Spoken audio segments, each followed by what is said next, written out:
Estos son los conceptos básicos que debes saber de un crédito por libranza.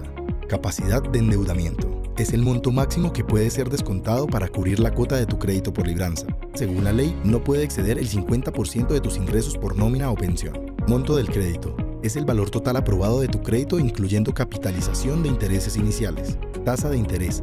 Es el porcentaje que debes pagar de interés por tu crédito. Este, según la ley, no puede exceder la tasa de usura establecida. Plazo. Es el tiempo pactado en el que acuerdas cancelar la totalidad de tu crédito.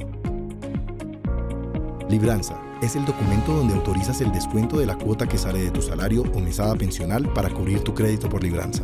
Intereses iniciales. Es el porcentaje que las entidades de libranza deben cobrar de manera anticipada desde el momento del desembolso hasta la fecha en que pagas tu primera cuota. Remanente.